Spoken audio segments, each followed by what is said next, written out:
নমস্কার বন্ধুরা, কেমন আছো সবাই? আশা করি তোমরা সবাই খুব ভালো আছো। আমরাও ভালো আছি। আমি Priyanka and welcome back to our channel. বড়দের প্রণাম আর ছোটদের ভালোবাসা জানিয়ে আজকে ব্লগটা শুরু করছি।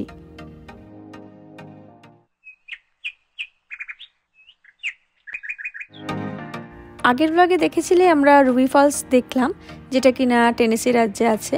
আর এখন আমরা যাচ্ছি রক সিটি দেখতে, যেটা টেনেসি রাজ্য ছেড়ে সেই আবার জর্জিয়াতে ঢুকে পড়লাম, তাও আবার মাত্র 10 মিনিটে। টেনেসি ছেড়ে জর্জিয়া। রক সিটিটা হচ্ছে জর্জিয়ার পার্ট না, মানে এই লুকআউট মাউন্টেনটা মানে পুরো কটা স্টেট ধরে আছে? দুটো, মানে অ্যাকচুয়ালি এটা পুরো বর্ডারে আর কি, মানে টেনেসি আর জর্জিয়ার বর্ডারে। তো সেই জন্য কিছুটা এইদিকে পড়েছে, কিছুটা ওইদিকে। ওই যে রক সিটি দেখা যাচ্ছে। এই রক সিটিতেও জানো তো অনেক কিছু আছে দেখার মতন, যেমন নানান রকম রক ফরমেশনস, ক্যাভার্নস আর অনেক ট্রেলস তো আছেই। আর এই যে 3টে শব্দ লেখা দেখছো, সি রক সিটি, এটার পেছনে আছে একটা দারুণ ইতিহাস। এটা অবশ্যই আস্তে আস্তে বলছি তোমাদেরকে। আসলে এই রক সিটি জুড়ে প্রচুর গল্প আছে। ছোট বড় বাইরে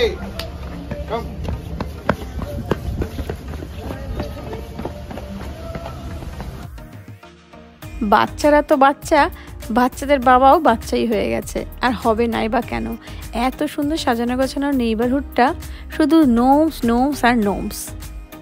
রক সিটির মধ্যে এই বিভিন্ন ট্রেল আছে। প্রথম একটা যেমন লাল, এই কালার ফলো করে যেতে হবে। একটা হচ্ছে গ্র্যান্ড করিডোর, একটা hall of the mountain king, একটা সুইং অ্যালং ব্রিজ, একটা ফেরিল্যান্ড ক্যাভেন্স, আর একটা আছে কাটার ক্লিফ। সেটা ওই রাত্রিবেলা এখন ক্রিসমাসের জন্য এনচ্যান্টেড গার্ডেন অফ লাইট, মানে লাইটিং করেছে, সেটা ওই সময়ই ওপেন হয়। তো এই 4টে এই বিভিন্ন কালার দিয়ে ডেজিগনেটেড ট্রেল। এই ট্রেলগুলো ম্যাপটা ফলো করে যেতে হবে। গ্র্যান্ড করিডোর, হ্যাঁ, কালারটা দিয়ে এবার ঢুকতে হবে। চলো এক্সপ্লোর করা যাক একটার পর একটা ট্রেলসগুলো।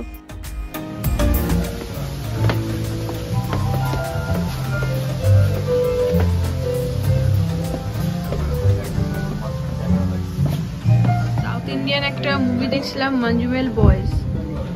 এই কেভটা দেখে আমার যখন ইন্টারনেটে দেখালোর বাবা, তখন আমার ওই সিনেমাটার কথাই মনে পড়ছিল। সাংঘাতিকভাবে আটকে গেছিল। আমেরিকান সিভিল ওয়ারের সময় যখন যুদ্ধটা লুকআউট মাউন্টেনে পৌঁছালো, তখন থেকেই কিন্তু মানুষজন এই জায়গাটা সম্পর্কে ওয়াকিবহাল হয়ে গেছিল। তারপর 19th সেঞ্চুরিতে হাইকার আর ভূতাত্ত্বিকরা আস্তে আস্তে এই জায়গাটা আরও ভালো করে এক্সপ্লোর করতে থাকলো। তবুও কিন্তু 20th সেঞ্চুরি পর্যন্ত কোনো রকম আকর্ষণে পরিণত হয়নি রক সিটি। জ্যাকেট পরে আরো মোটা হয়ে গেছি আমি।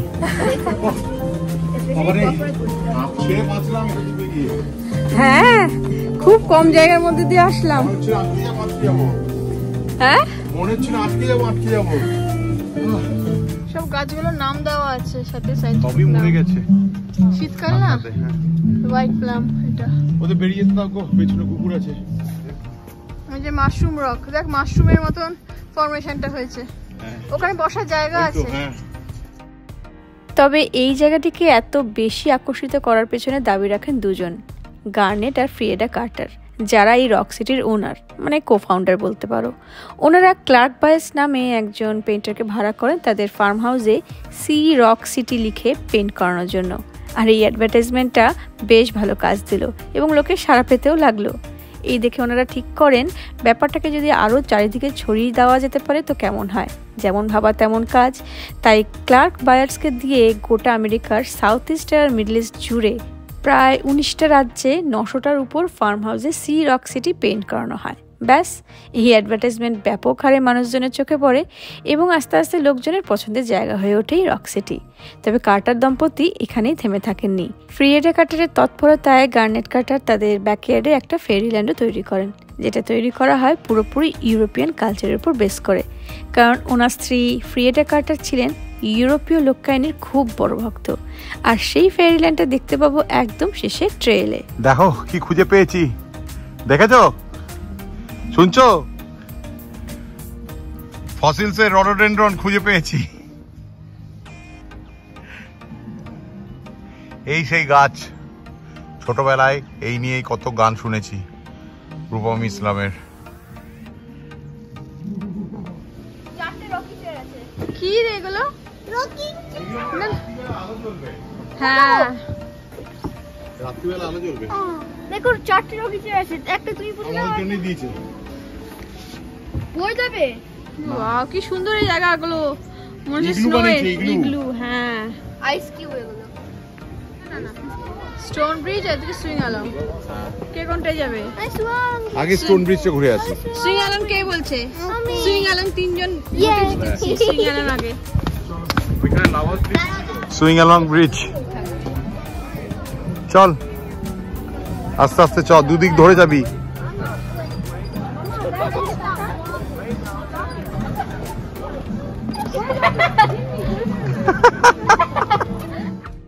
বেশ ভালোই যাচ্ছিলাম, কিন্তু আমাদের সামনে যে লেডিটি একটি পোষ্য নিয়ে যাচ্ছিল, সেই পোষ্যটা ভয় পেয়ে গেছিল, তাই আবার ফিরে আসছেন। Yeah.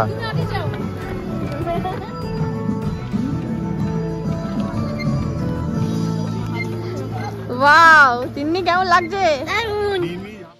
ব্রিজের উপর হাঁটতে তো ভালোই লাগছে। আমাদের দেশে সেই লক্ষ্মণ ঝুলার কথা মনে পড়ছিল, যদিও আমাদের দেশের মতন নয়। যাই হোক, লম্বা একটা ট্রেলের পর পৌঁছলাম এরকম একটা স্পটে, যেখান থেকে দেখা যাচ্ছে লাভার লিপ, একদম সরাসরি যেটা দেখতে পাচ্ছ। তবে লাভার লিপ কিসের জন্য ফেমাস আর এরকম নাম কেন সেটা বলছি। এখান থেকে 7টা স্টেট দেখা যায়। এখানে আছে তারা, এই যে এখানে দেখা যায় টেনেসি, কেওয়াইটি, কেন্টাকি না, ভিএ মানে Virginia, Carolina, South Carolina, Georgia, Alabama. ওটা সাউথ ক্যারোলিনা আছে, C7 স্টেটস। ওই যে দূরে দেখ মাউন্টেন রেঞ্জ, ওটা স্মোকিজ। ওইটা একদম দূরে দেখা যাচ্ছে, একদম দেখো বরাবর চলছে, ওটা স্মোকিজ। আমরা এখন মাউন্টেনের সামিটে আছি। সেই পয়েন্ট থেকে সত্যি কি 7টা স্টেট দেখা যায় কিনা তার কোনো সায়েন্টিফিক প্রুফ নেই, কিন্তু রক সিটির কর্তৃপক্ষ দাবি রাখে যে 7টা স্টেটসই দেখা যায়। তাহলে এই পয়েন্টের নাম লাভার স্লিপ কেন? লেজেন্ডরা বলে একজন চেরোকি মহিলা তার ব্যর্থ প্রেমের জন্য এই পয়েন্ট থেকে ঝাঁপ দিয়েছিল, কারণ তার প্রেমিক ছিল একজন চিকাসা যোদ্ধা, আর তাকে ওই মহিলার কমিউনিটির লোকরাই বন্দি করে এই একই শীর্ষ থেকে ফেলে দিয়েছিল। তারপর থেকে নাকি এই পয়েন্টের নাম লাভার স্লিপ। আর এনারা হলেন সেই বিখ্যাত কার্টার্স দম্পতি, যাদের জন্য আমরা এই অপূর্ব দৃশ্য চোখে দেখতে পাচ্ছি। দেখি বাবু, কাছে যাস না বেশি, মা তো নিজেরই ভয় পায়। অপূর্ব কি দেখতে পাচ্ছে? কোয়ার্টার ছিল, কোয়ার্টার পেলো কই? তা জানি না, কেউ দিয়ে গেছে অভাগাগুলো। আরে দে আমাকে আর দিচ্ছি। দেখতে পেয়েছিস মা? দেখতে পেয়েছিস কিছু? হ্যাঁ, বাড়ি একটু ভিতর দেখিয়েছি। গ্যারেজের ভিতর কি আছে? গ্যারেজে দেখতে গ্যারেজ দেখতে পাচ্ছি। হ্যাঁ, ওই বোকা এখানে না দেখে দূরে দেখতে আমাকে একটু দেখতে চাপ। দেখতে পাচ্ছি। হ্যাঁ, সব কিছু দেখা যাচ্ছে। তাড়াতাড়ি করো। বাবা তো চশমাতেই আটকে যাবে। ও আমি তো কিছুই দেখতে পাচ্ছি, কি ঘুরিয়ে দিয়েছিস তুই? যে 7টা স্টেট দেখা যায়, সেই 7টা স্টেটের ফ্ল্যাগ। 7টা স্টেটে, তাই না? হ্যাঁ, ইগলস নেস্ট, ইগল উড়ে বেড়াচ্ছে। এই জায়গাটাকেই বলছি ইগলস নেস্ট। দুটো চিল পাখি এখানে ঘুরে বেড়াচ্ছে, দেখেছিস তিন্নি? ওই দেখ।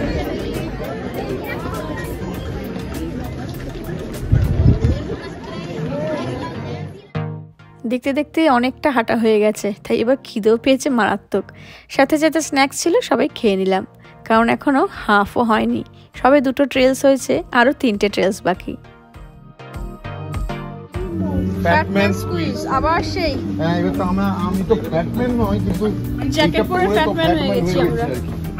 আবার সেই ছোট জায়গাটা দিয়ে যেতে হবে। দেখো, যাও তুমি, যাও আগে আগে। আস্তে আস্তে এসো। তুমি অ্যাকচুয়ালি আসি গেছো? আরে আমার ভয় লাগছে, তো সরু জায়গা কেন রে? মাথা সাবধানে। হ্যাঁ, দেখো অবস্থা, এটা আমি আটকাবো না। কি গো, আমি আটকে গেলাম।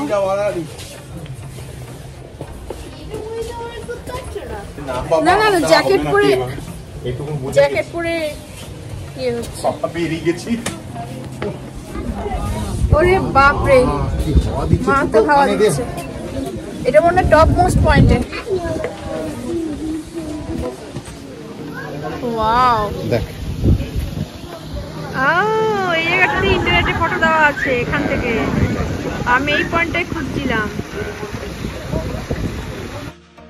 এক একটা দিক থেকে এক্সিট করছি তো এক এক রকম জিনিসের সম্মুখীন হচ্ছি। প্রতিটা টার্নিং পয়েন্ট খুব উত্তেজনাময়, মানে প্রেডিক্ট করা মুশকিল যে কী লেভেলে সুন্দর হতে পারে। তাই প্রতিটা জায়গাতে লোকের খুব ভিড় হচ্ছে ফটো তোলার জন্য। ওই যে লাভা লিফটটা দেখো কেমন মাথা উঁচু করে দাঁড়িয়ে আছে, আর যে ওয়াটারফলটা দেখতে পাচ্ছ ওটা কিন্তু ম্যানমেড। আরে এটা পুরো আন্ডার ক্লিফ প্যাসেজ, পাহাড়ের ভেতর দিয়ে যাচ্ছে রাস্তাটা। দুটো বোল্ডার, বড় বড় বোল্ডারের এগুলো, বুঝতে পেরেছো? রক সিটিটা 1000 টনের একটা ব্যালেন্স রক, দেখছো? এই যে এটা 1000 টনের, মাই এটা জাস্ট ওইটুকুনি এটার উপর দাঁড়িয়ে আছে। আর এইদিকে একটা ইয়ে, এটা একটা পিলারের মতন, আর এইখানে একটা পিলারের মতন। দুটো বেসিসে এটা পুরো দাঁড়িয়ে আছে বোল্ডারটা। কি সাংঘাতিক ব্যাপার! 1000 টনের এই বোল্ডারটি বসে আছে জাস্ট ওই দুটো ছোট বোল্ডারের উপর বেস করে। এবার আমরা ঢুকে পড়লাম একটা এনচ্যান্টার জায়গায়, হল অফ দ্য মাউন্টেন কিংয়ে। এই রক সিটির কোফাউন্ডার ফ্রিয়েডা কার্টার সম্পর্কে শুরুতেই বলেছিলাম যে উনি ফেরি টেলসের কত বড় ভক্ত। তার সাথে ছিলেন ক্লাসিক্যাল সঙ্গীত প্রেমী, আর তার প্রমাণস্বরূপ এই গুহাটার নাম hall of the mountain Kings, যেটা খুবই ফেমাস অর্কেস্ট্রাল মিউজিক প্লে। আর ওনার সবচেয়ে পছন্দের পিস ছিল পিয়ার গিন্ট সুইট, যেখানে গল্প বলা হয় একটা সুন্দর ট্রোলস সাম্রাজ্যের, আর একটি ছেলে কি করে চুরি করে সেই ট্রোলসদের গুপ্তধন সেটার গল্প। তো সেই ট্রোলসের কিংডমে একটা ছোট্ট প্রতিচ্ছবি বলতে পারো উনি তৈরি করে গেছেন, যার স্বাদ আমরা এখনো ভোগ করে যাচ্ছি।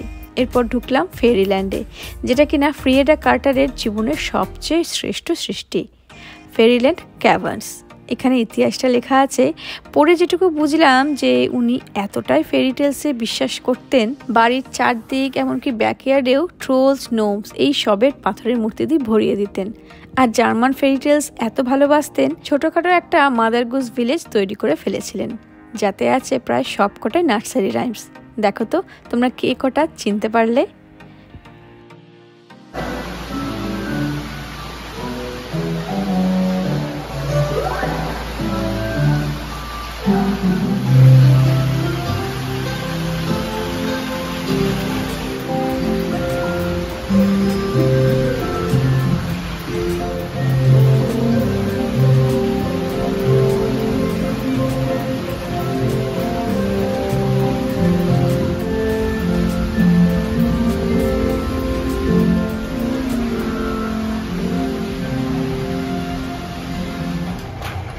নাগরদোলনা ছোট। কি তোমরাও তো আমাদের মতন ছোটবেলাতে ফিরে গেছিলে? যেদিকে তাকাচ্ছিলাম মনে হচ্ছিল শৈশবে পৌঁছে যাচ্ছি। দিদিদের থেকে আমরাই বরঞ্চ বেশি ছোট হয়ে যাচ্ছিলাম, পুরো ম্যাজিক্যাল লাগছিল। তার উপর আবার ছোট ছোট নোমসগুলো চারিদিকে, দারুণ লাগছিল ব্যাপারটা। দোকানটাতে পুরো হ্যান্ডমেড লেদারের সব জিনিসপত্র পাওয়া যায়, ব্যাগ, বেল্ট। হয়ে গেল আমাদের এখানে রক সিটি ভ্রমণ। হ্যাঁ, ট্রেনগুলো 5টা ট্রেন। হ্যাঁ, তো এবার যাব কোথাও একটা খেয়ে নেব, তারপর অন্য আর একটা স্পটে।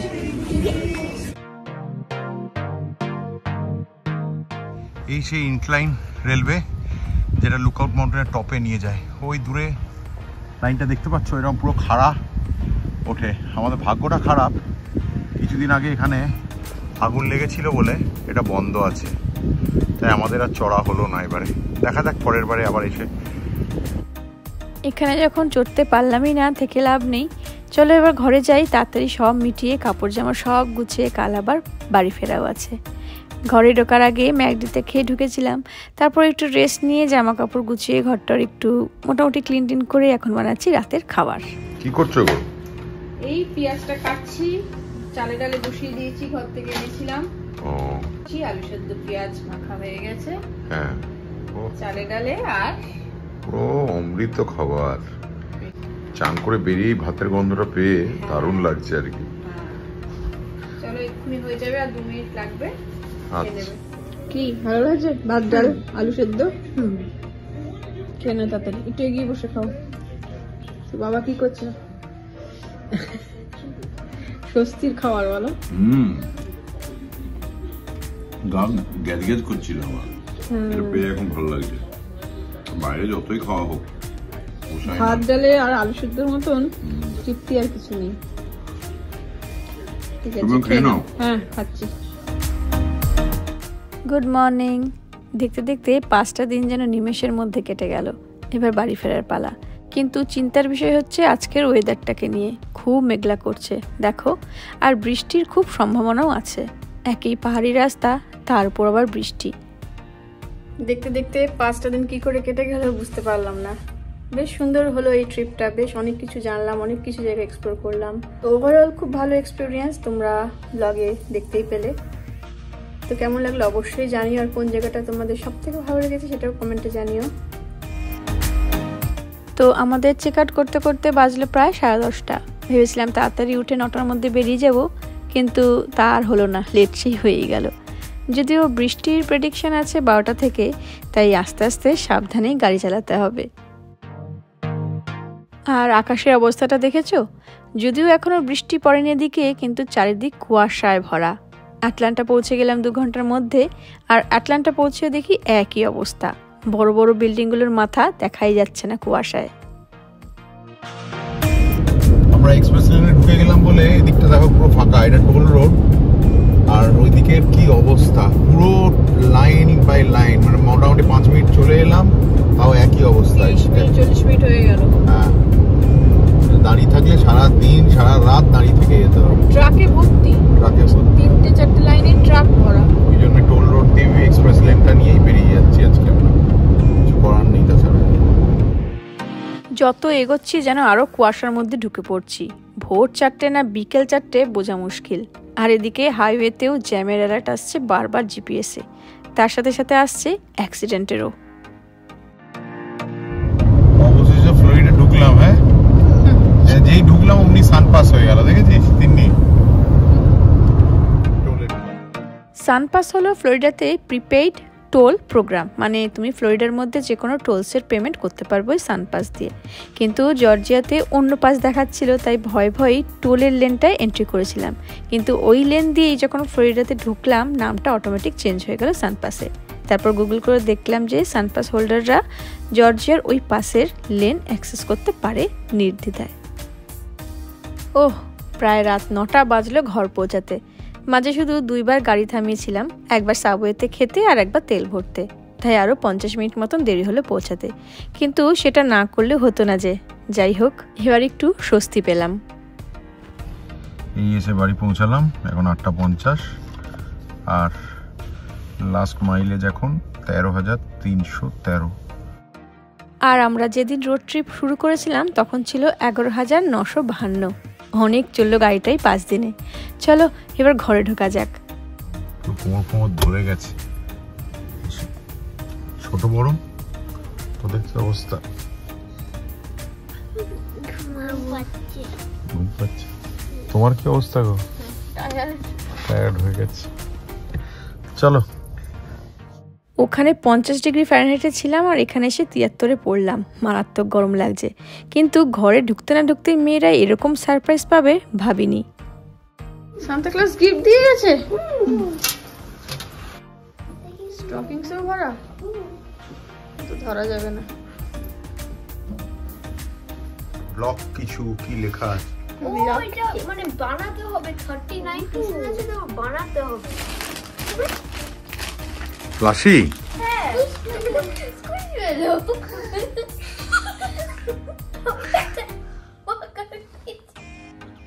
এটা কি?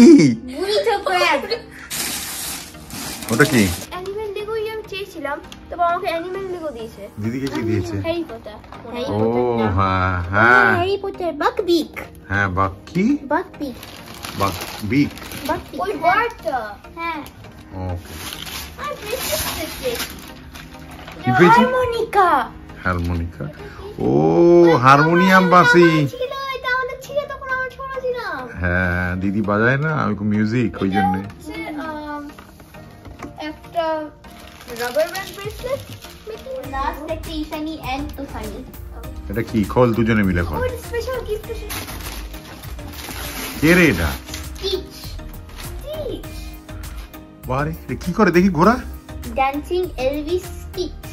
ও মানে ব্যাটারি লাগে বললে ডান্স করবে বোধহয়। Laughter, magic and fun.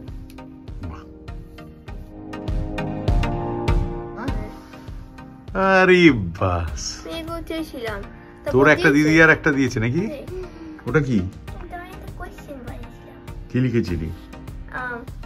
What is your favorite thing to do? তারপর লিখেছে giving away gifts. তারপর what is your favorite song? Jingle Bell. Who's your favorite elf? Everyone is my favorite. Are we part of your top 10 in your nice list? Yes. Did you know that we think that you are the best? Thanks, so nice of you. Ho ho ho. ... এন্ডিংটা এরকম হবে স্বপ্নেও ভাবতে পারিনি। ওরা থাকুক ওদের কাল্পনিক দুনিয়াতে। আর আমি আজকের মতন ব্লগটা এখানেই শেষ করছি। কেমন লাগলো কমেন্ট করে জানিও অবশ্যই। দেখা হবে খুব শীঘ্রই নতুন কোনো দিনে নতুন ব্লগ নিয়ে। সবাই খুব খুব ভালো থেকো, আনন্দে থেকো, সাবধানে থেকো। নমস্কার।